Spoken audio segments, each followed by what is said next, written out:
तो आज की वीडियो में मैं बात करने वाला हूं कि क्यों DJI Pocket 3 एक आइडियल व्लॉगिंग कैमरा है। अगर आप YouTube के लिए या कंटेंट क्रिएशन के लिए एक कॉम्पैक्ट कैमरा देख रहे हो, शायद अभी तक आप एक्शन कैमरा कंसीडर कर रहे थे, बट मुझे लगता है Pocket 3 is a very good option. तो आज की वीडियो में मैं आपको 12 ऐसे रीजंस देने वाला हूँ कि क्यों मुझे लगता है कि DJI Pocket 3 can be considered as a vlogging camera. तो स्टार्ट करते हैं पॉइंट नंबर 1 के साथ। तो सबसे पहली चीज़, ये जो DJI Pocket 3 है, इसके अंदर 3 एक्सिस स्टेबलाइजेशन आपको मिलता है, जो नॉर्मली आपको एक्शन कैमरा में नहीं मिलेगा।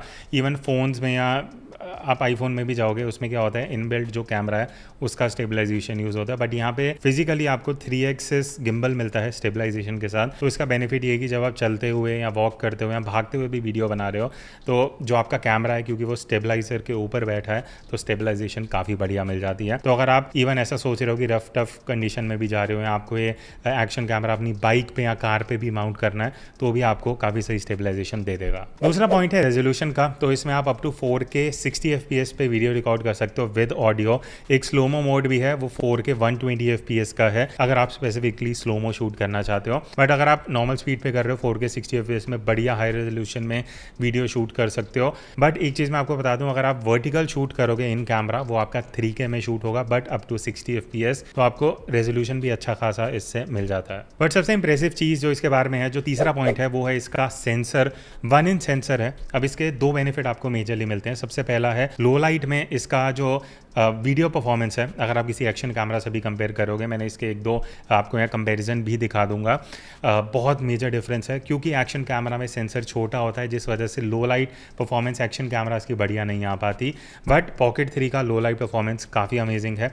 अगर आप शाम को, रात को भी शूट कर रहे हो, तो आप काफ़ी अच्छा with minimum noise video shoot कर सकते हो। दूसरा बेनिफिट बिगर सेंसर का होता है blur effect, depth of field, जो आपने मेरे इसके रिव्यू में भी देखा होगा, मैं यहाँ पे आपको सैम्पल में भी दिखा दूंगा। जो नेचुरल ब्लर इफेक्ट आपको मिलता है, जस्ट लाइक जो आप डिजिटल कैमरा से अचीव करते हो, वो आप Pocket 3 में without any mode, without any filter achieve कर सकते हो। इवन आईफोन में भी जब आप पोर्ट्रेट मोड में, सिनेमैटिक मोड में जाते हो, तब आपको आउटपुट मिलता है, जिसमें एज डिटेक्शन फिर भी थोड़ा आर्टिफिशियल लगता है, बट Pocket 3 में एकदम नेचुरल ब्लर इफेक्ट आता है। नेक्स्ट पॉइंट है इसका एक्टिव ट्रैकिंग 5.0। अगर मैं सिंपल भाषा में समझाऊं, आप इस कैमरा को यूज़ करके as a single person shooter इस कैमरा से ट्रैकिंग करवा सकते हो। इसका मतलब ये, अगर आपने एक जगह अपना Pocket 3 रख दिया, आप सिंगल क्रिएटर हो, आप लेफ्ट राइट आगे पीछे कहीं भी मूव कर रहे हो ना, ये आपको ट्रैक करेगा। और इसका बेनिफिट ये हो जाता है कि जब आप ट्रैवलिंग कर रहे हो, आप कहीं पे वीडियो बना रहे हो जहाँ आप चलते हुए शूट करना चाहते हो, ये खुद ही आपको ट्रैक कर लेगा। आपको कुछ भी अलग से ऐप या किसी की ज़रूरत नहीं पड़ेगी, और ट्रैकिंग भी इसकी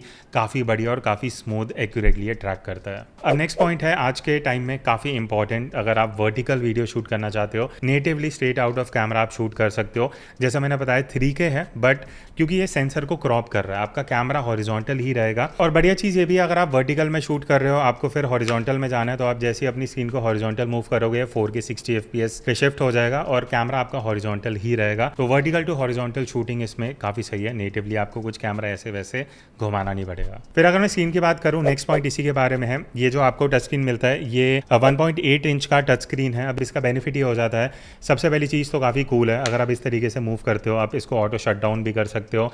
तो जब आप स्टोर कर रहे हो, इस तरीके से रहेगा, और जैसे ही आप इसको ओपन करोगे, ये ऑटोमेटिकली बूट अप हो जाएगा। वर्टिकल टू हॉरिजॉन्टल शिफ्ट कर सकते हो। सेटिंग सारी आप टच स्क्रीन से एडजस्ट कर सकते हो। प्रीव्यू आपको बढ़िया हॉरिजॉन्टल वर्टिकल जिसमें देखना है वो आप कर सकते हो। तो काफ़ी फंक्शनल और काफ़ी प्रैक्टिकल स्क्रीन है। अब जो नेक्स्ट मोड है, वो अगर आप यहाँ बॉटम लेफ्ट में कैमरा पे क्लिक करते हो, यहाँ आपको सारे ऑप्शन मिल जाएंगे। मैं बात कर रहा हूँ स्लो मोशन की। अब स्लो मोशन में आप अगर नीचे से स्वाइप करोगे, मैक्सिमम 4K में आप 120 FPS पे शूट कर सकते हो, और अगर आप 1080p में जाते हो, तो आप अप टू 240 FPS शूट कर सकते हो। तो अगर आपको ज़्यादा स्लोमो चाहिए, 1080p में जाके 240 सेलेक्ट कर लो। आप अपनी वीडियो को काफ़ी ज़्यादा स्लो करके, बेसिकली आप 10% पे जाके उतना स्लो अपनी वीडियो को करके कुछ इस तरीके का आउटपुट अचीव कर सकते हो। नेक्स्ट, अगर मैं सेटिंग्स की बात करूं, तो अगर आप राइट टू लेफ्ट स्वाइप करते हो, आपको यहाँ पे एक पैनल मिलेगा जहाँ पे ऑप्शन है प्रो या ऑटोमेटिक। अब अगर आप एक्सपोजर पे क्लिक करते हो, यहाँ पे भी आपको मैनुअल और ऑटो का ऑप्शन मिलेगा। जैसे ही आप मैनुअल पे जाते हो, आप अपना शटर स्पीड और ISO एडजस्ट कर सकते हो। एपर्चर तो नहीं, बिकॉज फिक्स्ड है, F2 पे इसका एपर्चर फिक्स्ड रहता है। बट आप अगर अपनी शटर स्पीड क्रिएटिवली एडजस्ट करना चाहते हो, आप अपने ISO को मैनुअली एडजस्ट करना चाहते हो, वो दोनों चीज़ें आप यहाँ से ईजिली एडजस्ट कर सकते हो। और अगर आप मान लेते हैं वाइट बैलेंस को भी मैनुअली एडजस्ट करना चाहते हो, वो भी आपको यहाँ ऑप्शन मिल जाता है। मैनुअल में आप जाओगे, अपने हिसाब से आप जो टेम्परेचर है वो अपने हिसाब से जो सिचुएशन में चाहिए वो आप डाल सकते हो। फिर उसके बाद अगर आप कलर मोड में जाओगे ना, यहाँ पे आपको एक HLG 10 बिट का ऑप्शन मिलता है और D-Log-M का ऑप्शन मिलता है। D-Log-M इज़ बेसिकली आप लॉग में शूट कर रहे हो, जो आप प्रोफेशनल सिनेमा कैमरास देखते हैं, जो महंगे डिजिटल कैमरा आते हैं उसमें लॉग प्रोफाइल होती है। तो अगर आप D-Log-M में शूट कर रहे हो, सबसे पहली चीज़ 10 बिट वीडियो होगी। दूसरा चीज़, इसको आप एडिटिंग में अपने हिसाब से कलर ग्रेड करके डायनामिक रेंज बेटर कर सकते हो और कलर भी एडजस्ट कर सकते हो। फिर अगर आप इसका जो क्रिएटर कॉम्बो है वो खरीदते हो, उसमें आपको एक DJI का माइक 2 मिलता है। एक यूनिट है, सिंगल यूनिट आपको मिलती है, एक ट्रांसमीटर। अब इसका बेनिफिट ये है, जैसे आप इसको ऑन करोगे ना, ऑटोमेटिकली पॉकेट 3 से कनेक्ट हो जाता है। और बढ़िया चीज़ ये है कि एक तो वायरलेसली ये माइक है, आप इसको किसी भी अच्छे खासे डिस्टेंस से यूज़ कर सकते हो एज अ मेन माइक। दूसरा बेनिफिट ये है कि आपको डिस्प्ले में ना ऊपर ग्रीन लाइन दिखती है, बेसिकली आपको ये दिखा देगा कि आपका जो लेवल है वो कैसा आ रहा है और माइक कनेक्टेड है या नहीं है। और एक और बढ़िया चीज़ जो मैंने अभी रिसेंटली चेक करी, अगर आप C टाइप से कोई भी ईयरफोन कनेक्ट करते हो तो आप लाइव मॉनिटरिंग भी कर सकते हो। अगर आप किसी का शूट कर रहे हो जो 10-20 फीट दूर है माइक यूज़ करते हुए, आप C टाइप लगा के ईयरफोन से मॉनिटर भी कर सकते हो कि ऑडियो कैसा आ रहा है। बाकी इंटरनल माइक की अगर मैं बात करूं तो यहाँ पे इन टोटल आपको 3 माइक मिलते हैं। एक लेफ्ट साइड है, एक राइट साइड है, एक पीछे की साइड है। तो अगर आप इसको यूज़ कर रहे हो, एक चीज़ ध्यान देना, आपके हाथ से माइक कवर नहीं होनी चाहिए, तो उस हिसाब से आपको ग्रिप रखनी चाहिए। अदरवाइज इंटरनल माइक अगर कवर होंगे तो ऑडियो थोड़ा सफ़र हो सकता है। फिर जो अगला पॉइंट है वो आपको एक्शन कैमरा में उतना ईजिली नहीं मिलता, वो है using as a webcam. आप पॉकेट 3 को as a webcam dedicated camera use कर सकते हो। तो अगर आप PC या लैपटॉप, मैकबुक ये सब यूज़ कर रहे हो, सीधा आप C टाइप से इसको कनेक्ट करो, ऑटोमेटिकली OBS या जो भी आप सॉफ्टवेयर यूज़ कर रहे हो इसको एज अ कैमरा डिटेक्ट करेगा और फिर इसके मेन कैमरा को आप as a webcam use कर सकते हो। आपको ब्लर इफेक्ट भी मिल जाएगा। और रिसेंट इसमें एक फर्मवेयर अपडेट आया पिछले हफ्ते, उसको यूज़ करके 4K 60 FPS में आप इसका ट्रैकिंग भी यूज़ कर सकते हो।